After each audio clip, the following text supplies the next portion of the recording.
lot of people have experienced a degree of trauma that they feel because of the work that we did, perhaps, they feel comfortable approaching me. I'm very excited today to be speaking with Folklaur Chevrier, the founder of Folklaur Films, and so much more. Thank you so much for the time, Folklore. I really am excited to chat with you. Thank you for your time. Well, thank you, Steve. It's my pleasure. I'm happy to be here. This is, I mean, you've done so many things. This is your career has led you to so many places, but let's start with your role because I my understanding is you started off in acting and modeling and moved into this to start folklore films. Why did you want to make that change? And can you tell us a little bit about it? Well, thank you for asking. I appreciate it. I always was curious about the whole creative process, and everything that I learned from being on set. I wasn't classically trained in this sense or formally trained where I went to film school per se. All of my training has been as a performer. So everything I learned for the process of filmmaking has been hands-on, practical. And I just really wanted to create my own opportunity rather than rely on someone else determining my fate. I love being a performer, Steve, definitely. But I also thought, well, why can't I be multifaceted? Why can't I utilize multiple talents? And I love creating content. I always have. I love to write. But I was just so fascinated by telling factual stories, documentaries, full-length feature documentaries, documentary series, even scripted. However, I really was looking for something purposeful because I believe entertainment can be both purposeful and entertaining. I believe there's always a takeaway in a positive manner, no matter, or a positive aspect, no matter which genre it is. So I came across the Christine Jessop story. I heard about it, and I understand that you're a youth and community minister and a pastor. So, if I may, I don't always talk about faith and I always don't talk about signs and where I feel I'm being directed because it can be off-putting for some and eye-rolling. But quite honestly, Steve, there really isn't any other answer that I can tell you is that I believe truly and wholly I was being directed Mm. because I, everything that had happened for me to make a decision to pursue this story, I believe were signs. I saw them as that. I was open to receiving signs and I thought, okay, I am the person who's been chosen and I'm being pointed in many different directions to pursue this story. And I chose to do so. I mean, it's incredible. And I mean, the response to this series on Netflix has been absolutely amazing. It Did, has. I just got goosebumps. Pardon me. ha- has it surprised you in some way, the response to this? I mean, obviously, the Christine Jessup story has been one that is infamous in Canadian history, but here it is almost 40 years later, Yes. and we're still talking about it with this much interest. Well, I appreciate you mentioning that. My reaction to the Christine Jessup story reaching number two, literally the series reached the top five within 48 hours of launch. That I was not anticipating. I actually said to my sister, we're going to be in the top 10. And she said, the top 10 with all that content? I said, absolutely, most definitely. That was my very optimistic outlook, but I definitely did not anticipate right out of the gate or at all because the content and the competition is just so high. The playing field is so elevated. it's an entirely different landscape and ballgame as it was before. And it's surreal and humbling. And what it tells me and what it shows me, Steve, is that human stories, when they're told with care, they universally resonate. Mm. Yeah, absolutely. And this is one of those stories that continues to echo. Yes, Um, I like that. and you've spent years d- delving into this case, and as you said, you felt like doors were opening. You felt like led into this. But what was this journey? This must have been taking a toll on you emotionally because this is such a difficult subject matter. What was that journey like to be fighting for this for Christine Jessop Well, so deeply? it was a solo journey Mm. for the longest time. For a decade, it was a solo journey, and the emotional challenges of not only the project itself and developing a project and hoping or praying rather for a green light, but prior to that, just living with Christine's story daily was heavy. It was insurmountable grief. I felt anger and hope intertwined, if that makes any sense. But it was impossible to step away. And quite honestly, it was never an option for me, regardless of the obstacles, the challenges, the hurdles, and there were many. I was tested every step of the way. And I just at one point said, you know what? I'm a door closed and a no is just the universe or God's way of redirecting me. I totally believe that because the only other option would be to stop. And I just refused to, and I kept going. That was the only option for me. I had made a commitment and a vow to the Jessup family that I would not let them down. And after the horrendous experience, that they had lived. Janet Jessup is famously quoted for saying her life is a living hell and was a living hell while she was with us here on earth. And I promised them that I wasn't a large production company. At the time, I was an independent film producer. I was an independent filmmaker, and I didn't have the resources that I could offer them like other studios. Mind you, that was never a question or a desire for the Jessups. What they were looking for were two things.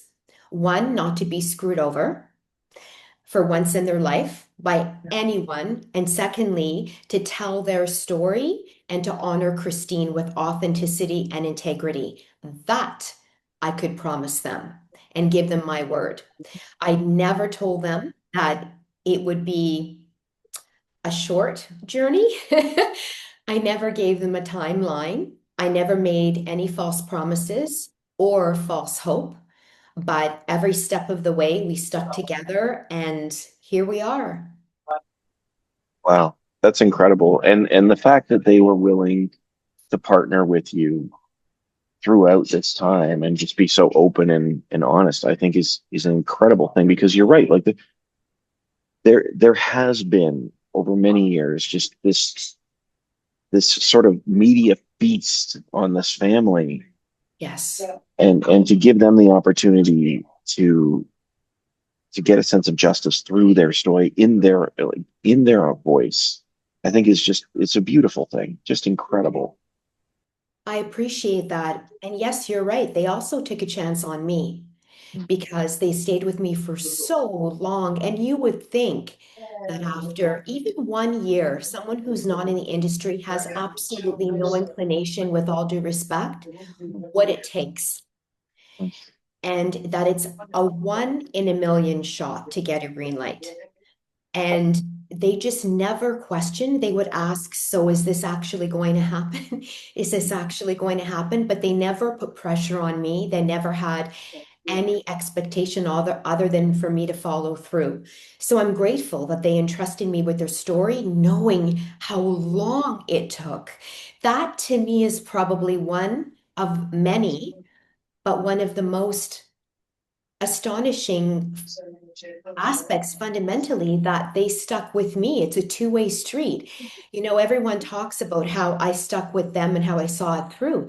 But aside from acquiring the life rights, I mean, at any point in time, they certainly could have backed away or at least attempted to.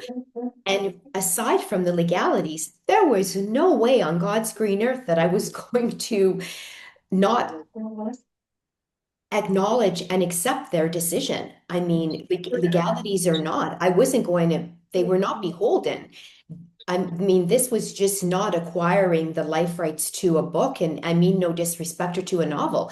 This was an ordeal that they were living through day in and day out for 36 years. And then after the case was solved, the following 4 years, because now you have a whole other set of grief and challenges and a set of reality, essentially, a newfound reality, if you will. Yeah. Yeah. It seems like every time there was closure, there wasn't.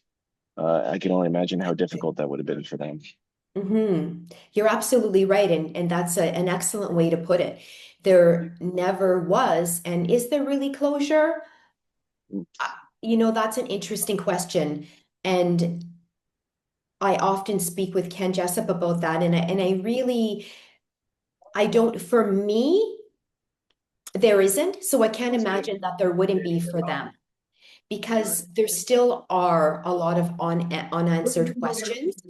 And we did our very best to conceptualize 36 years or 40, if you will, because Janet's interment was on the 40th anniversary of Christine's passing, to very effectively depict what happened in 3 episodes. So the audience is taken along the journey, and whether they're familiar with the story or not, we have to assume that one is not, because you should never make assumptions, that they don't feel lost, that they were able to follow and track with us and felt that they were part of the conversation or they were sitting in a conversation and listening. Can you talk to me about that process? Because to be honest, like as you said, this is 40 years. This is a major story, and you got 3 episodes to knock it out. I mean, this no small task. It's an unbelievable thing. So what I mean, when you're assembling the story, obviously you want to be true. You want to tell the truth, get as much out as possible. But I mean, this Mhm. story could be 10 episodes, 3 seasons each, or something like 3 seasons of 10 episodes. At this point, how do you put that together? Well, first and foremost, we built an empathetic team of storytellers. So they were storytellers truly of excellence. Joe Virgo had an eye for skilled researchers, editors, and filmmakers. And there was a common dynamic. We were all committed to the truth and humanity. So, first and foremost, so that was very important because of the heightened sensitivity of the subject and the content. And then, secondly, we wanted to involve family and the community to ensure that their voices were honored at every stage. So we listened deeply and we let their voices guide the narrative without imposing our own. And more often than not, without passing judgment, I think we have an unconscious bias. I don't even know if that's what it is, because your brain automatically forms a thought. And then that thought can be turned into an opinion, or it can remain a thought that can be a controlled thought. Mm, So it's very natural to pass judgment and not necessarily a negative judgment. I find oftentimes judgment has a negative connotation, but you're trying to process everything. You're yeah. trying to understand, you're trying to make emotional and intellectual decisions. So we just thought that we would let their voices guide the narrative and we couldn't impose our own. And that to me is one of the most difficult challenges when you're talking about documentary filmmaking, because it really has to be unbiased. Mm. It's about seeking the truth. It's about unearthing the truth, whether you agree or you don't agree, whether you understand or you don't understand, because it's not about you. And the same can be said when you're writing scripted, as an example, because you're not writing for yourself or for your comprehension. It's that characters.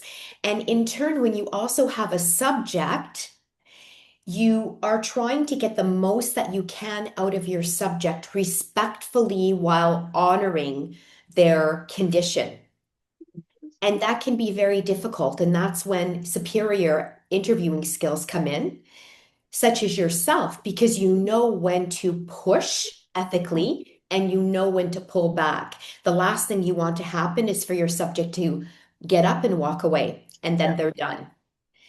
You definitely never want that to happen. So it wasn't easy in the sense of trying to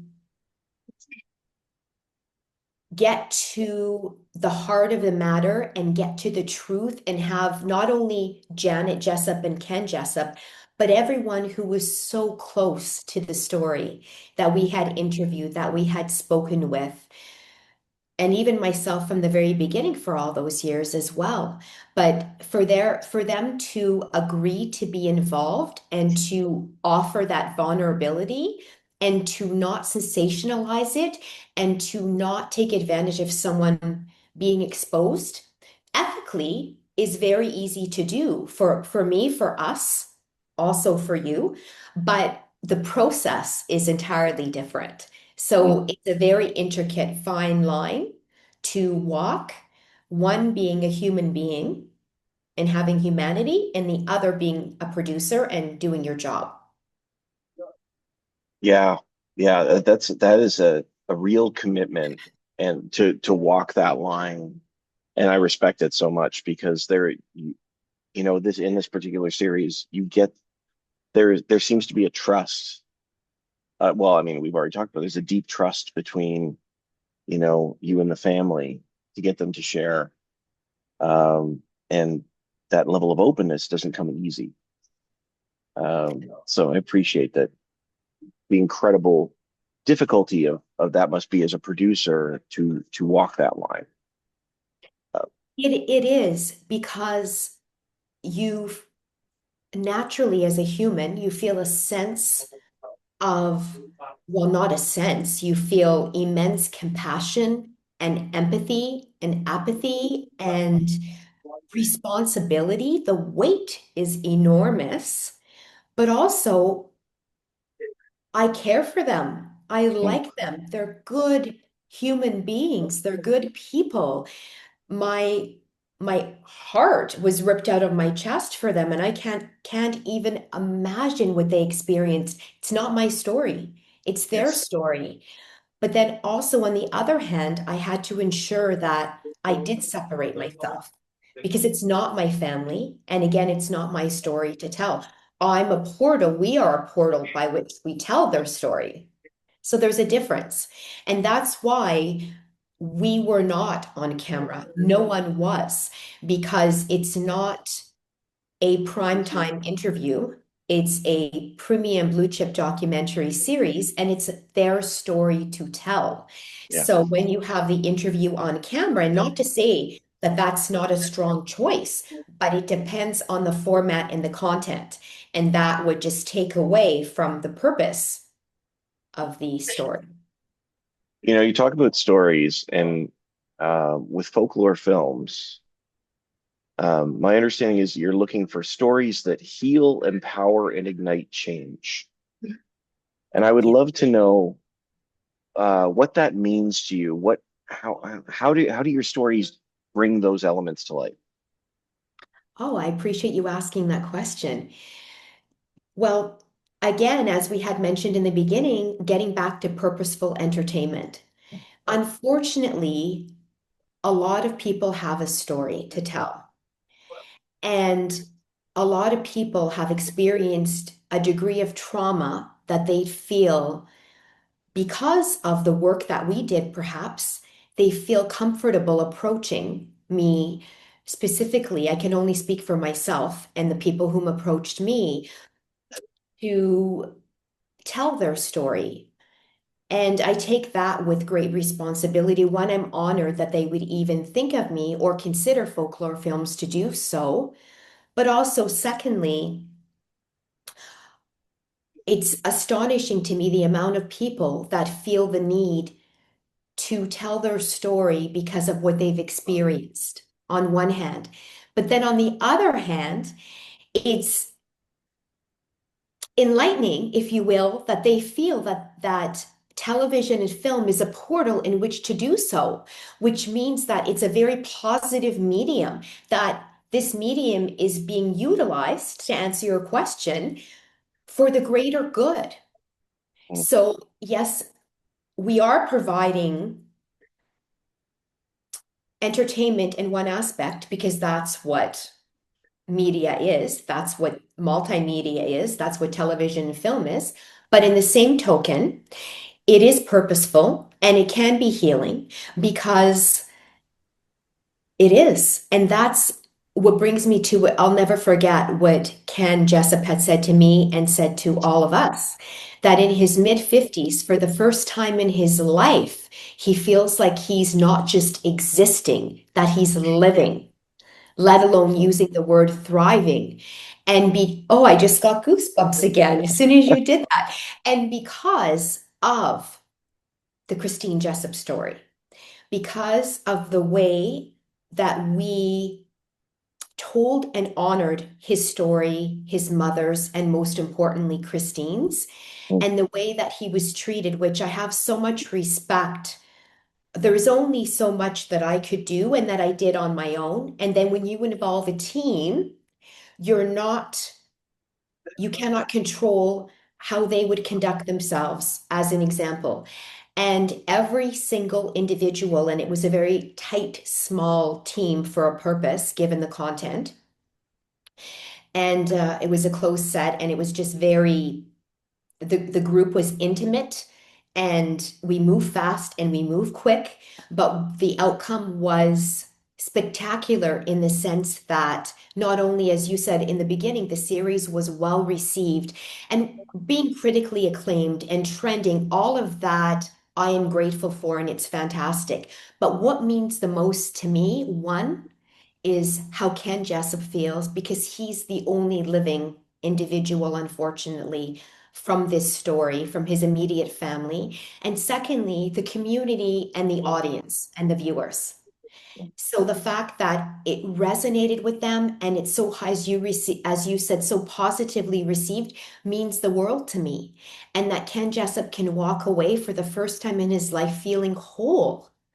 To me, and is a blessing, and that was always my purpose. I often get asked about remuneration and about, wow, so with so much success, what's next? And while I appreciate all of that, and that's a very logical and natural question to ask in any occupation, given accomplishments, but it was never about that for me. It was never about that for the Jessops. It was always because if that's the case, then you one wouldn't be in documentary filmmaking because you're barking up the wrong tree, perhaps, and that may be down the road or that may be in a different genre. I'm not sure. I can't speak to that.